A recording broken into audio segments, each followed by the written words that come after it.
students and teachers, what we can say for Mahatma Gandhi, he's a great leader, a great saintly person, but his real life was not the ideal, peaceful world that idealists might imagine. It was full of conflicts of ideas, views, strategies, self-doubt, uncertainty, and inconsistencies. But even Gandhi admitted that his life was a constant journey of seeking the truth, never knowing for certainty that you actually found it. And if you and I, if we are honest with ourselves, you will also admit our lives are exactly like that. We don't know, whether we're getting there or not. But hopefully, we keep trying on that path. I now come to my last section, which should be fun for you people because it gives you some very uncomfortable ideas. What would Mahatma Gandhi have been doing in Fiji today? I believe, this is my belief, he would have been a strong supporter of democratically elected governments and opposed to military coups. He would have supported some things that the current government is doing, like a common name for everybody, like making Fiji a secular state and not letting Fiji be declared a Christian state. He would be supporting the moves against corruption and so on. He would support quite a few things that are being done. But he would say, do not force these changes on people using guns. Use a non-violent approach, use common sense, use rationality, use rational arguments and convince people of the rightness of what you're doing. Don't take over government, wave the guns around and say, this is going to happen when I close the GCC down, we're going to do this, blah, blah, blah. No. Gandhi's way would have been a peaceful, non-violent and cooperative way of convincing the other side of the rightness of your views. As the head boy very rightly said, Gandhiji believed, do not coerce, do not force other people to accept your views.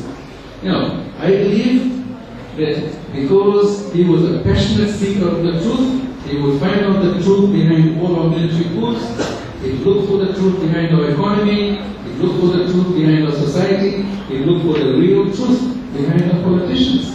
It's a matter how uncomfortable the facts are. He would disseminate his findings and his views to the people today, if you are alive today, without fear, without concern for media censorship, without fear of laws that might imprison him for seeking and speaking the truth. That is what he would do today. He would support organizations such as the Women's Crisis Center and his leading wife, Shamima Ali, who is standing here, who also stands bravely for human rights of all citizens, including those of escaped prisoners, however much misery and fear they might cause us. Shamima, please stand up. Please stand up. Please stand up. Stand up. Please stand up. They're my special guest as well. Please.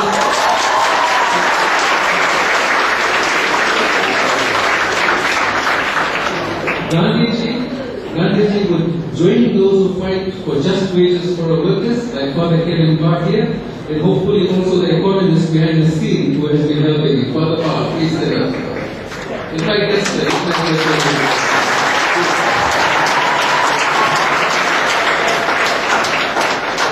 No, it's not all good news.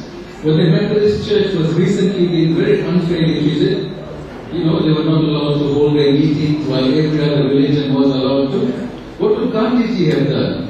He would have called on the religious organizations like the Catholics, the Hindus, the Muslims and Sikhs, please, stand up. Stand up and speak for the right of your Methodist sister organization to be treated equally the way we are treated.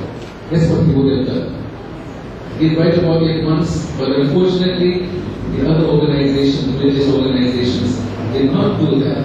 Now, Gandhiji, of course, would not have believed in declaring Fiji a Christian state, which is what, of course, the Methodist Church stands for.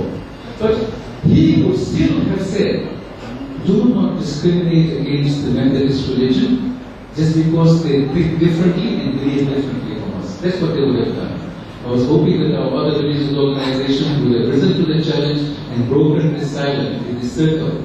The circle, they did bad to us before, so let them get their own medicine. That's a terrible thinking that Mahatma Gandhi did not believe in.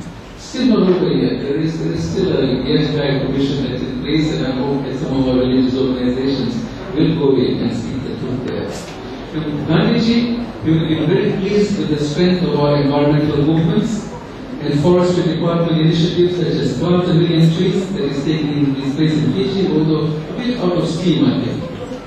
He'd be pleased to see thousands of children from the poorest of backgrounds throughout Fiji for whom their caste is of no concern and who through this Kanjian high school have achieved the highest goals of their lives.